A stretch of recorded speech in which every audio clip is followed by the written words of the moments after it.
మాకు బ్రహ్మాండంగా ఇక్కడ వసతులు ఉండేది. కానీ ఇవాళ కాంగ్రెస్ ప్రభుత్వం వచ్చిన తర్వాత మాకు గొడ్డు కారంతోని అన్నం పెట్టే దుస్థితి వచ్చిందన్న. మీరు రావాలా అంటే తప్పకుండా 2:30 గంటలకు మీ క్యాంపస్కి వస్తా అని వారికి చెప్పి అక్కడి నుంచి బయలుదేరి ముందుకు వస్తూ ఉంటే అక్కడ కలదప్పిన ఐటీ టవర్ కనబడ్డది. మరి అందులో వెంకటరెడ్డి వచ్చినాక ఎవరన్నా ఉన్నారో లేకపోతే తాగుబోతులు అడ్డా అయిందో నాకు తెలియదు. కానీ మొత్తానికైతే కలదప్పింది ఐటీ టవర్.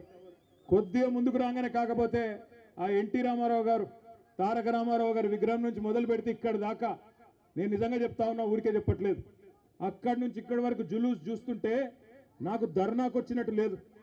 నాకు నిజంగా మళ్ళీ కేసీఆర్ గారు గెలిచి ముఖ్యమంత్రి అయినారు, మన ప్రభుత్వం వచ్చింది, మన భూపాల్ రెడ్డి తిరిగి ఎమ్మెల్యే అయిందన్నంత గొప్పగా బ్రహ్మాండంగా ఈరోజు అక్కడి నుంచి ఇక్కడి వరకు ఒక విజయోత్సవ ఊరేగింపు చేసినట్టు మరి ఇక్కడికి వచ్చినాకనైతే తొక్కిసలాట జరిగే పరిస్థితి కనబడదు. ఇక్కడికి వచ్చినాక అట్లాంటి పరిస్థితి. అందుకే నేను అంటా ఉన్నా, ప్రపంచంలో ఏ శక్తి కూడా ప్రజాశక్తి కంటే గొప్పది కానే కాదు. అది రుజువు చేసిన గడ్డ ఈ పోరాటాల గడ్డ నల్లగొండ అనే మాట నన్ను గుర్తు చేస్తా ఉన్నా. ఈ రోజు కాదు, ఇవాళ ఉన్న వాళ్ళు కొత్తగా మేమేదో సామ్రాజ్యానికి అధిపతులైపోయినాం, చక్రవర్తులైపోయినాం, రారాజులైపోయినామని విర్రవీగుతున్న వాళ్ళ గురించి కాదు నేను చెప్పేది. ఒకనాడు బండెనుక బండి గట్టి 16 బండ్లు గట్టి ఏ బండ్లు ఓడతావు కొడుకో నైజాము సర్కరోడా అని ఆనాడున్న నియంతను నిలదీసిన గడ్డ నల్లగొండ. అందుకే పోరాటానికి స్ఫూర్తి అయిన నల్లగొండ గడ్డకు వందనం. ఇక్కడికి విచ్చేసిన ప్రతి నల్లగొండ రైతు బిడ్డకు శిరస్సు వంచి పాదాభివందనం. కేసీఆర్ గారు తెలంగాణ ఉద్యమంలోనే ఇక్కడికి వచ్చేటప్పుడు మా సోదరుడు రసమై బాలకృష్ణ గారు గుర్తు చేస్తా ఉండే, అన్న ఒక్క మాట చెప్పాలి, నువ్వు తప్పకుండా యాద్ చేయాలన్నాడు.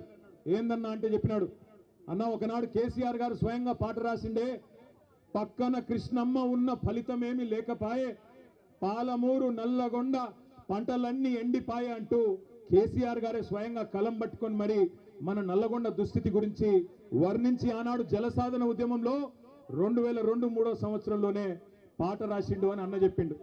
అనగానే పక్కనే నిరంజన్ రెడ్డి గారు అందుకొని, అదేమంటావు బాలకిషన్, అక్కడ ఉండే ఫ్లోరైడ్ పరిస్థితి గురించి కూడా కేసీఆర్ గారే పాట రాసిండు కదా, బ్రహ్మాండమైన పాట రాసిండు, సూడు నల్లగొండ గుండె నిండా ఫ్లోరైడ్ బండ అంటూ ఇక్కడ కాళ్ళు చేతులు నడుమంకర పోయిన లక్షలాది మంది గురించి కూడా కేసీఆర్ గారే రాసిండు కదా అని చెప్పి నిరంజన్ రెడ్డి గారు వెంటనే అందుకున్నారు.